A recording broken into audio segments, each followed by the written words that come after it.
काय डिझाईन आहे केक वर मस्त पैकी. घरी काय झालंय? घरी खायला केक आणलाय ना?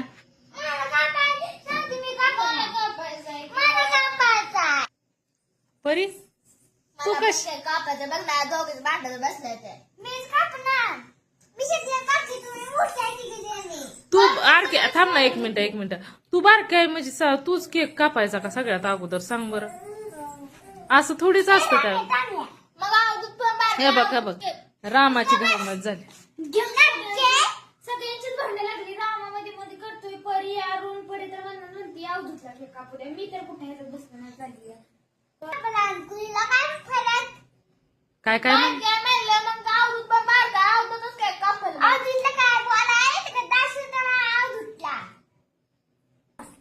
ए तुमचे राहू द्या गोंधळ.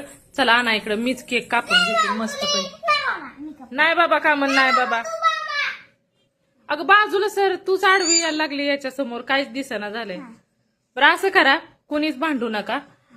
तिघी जणींनी बरोबरच केक कापा. चला घरी खायला आणलाय. तुझा हात आणलाय, ती सगळे जण कापतील.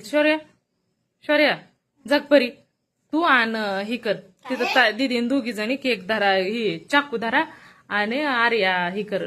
आर्याचे बाजू कापल आणि तुम्ही दोघी जण. घरी खायला आणलेला केक, पण केक कापायसाठी किती भांडण. आता भांडण करू नका, आता कापा.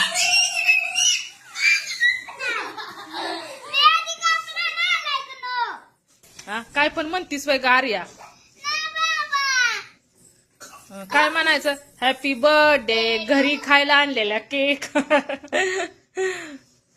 थँक्यू.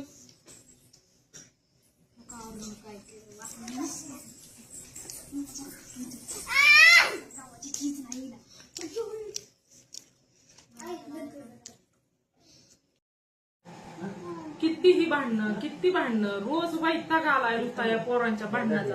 नको करून ठेवलंय नुसतं. एवढी भांडणं कुणाच्या घरी तरी असते ते का? अहो सांगा काहीतरी या पोरांना, भांडणं करू नका. एवढी भांडणं असते ती का? घरी खायला केक आणलाय आणि त्याच्यासाठी एवढी भांडणं असतात का? पोरांनी कालवा नाही करायचा तर तो कालवा करायचा आहे. केक साठी केक खाऊ द्या.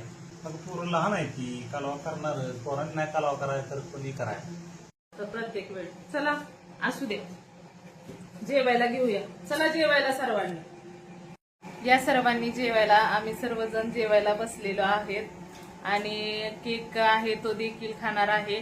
केक आज असाच आणलेला होता, कोणाचा बर्थडे वगैरे काही सुद्धा नाही. असाच आपला घरी खाण्यासाठी. मुलांना खूप केकची आठवण आलेली, त्याच्यामुळे केक आणलेला होता. तर चला एन्जॉय. तुमच्या देखील घरामध्ये मुलं असतील तर असा गोंधळ हा 100% असणार आहे. तर चला आता जेवायला घेतोय आम्ही. जेवाय घेतलेला आहे तर आता आम्ही जेवण करतोय. तुम्ही पण आमच्याकडे जेवायला या. श्री स्वामी समर्थ. जय जय स्वामी समर्थ.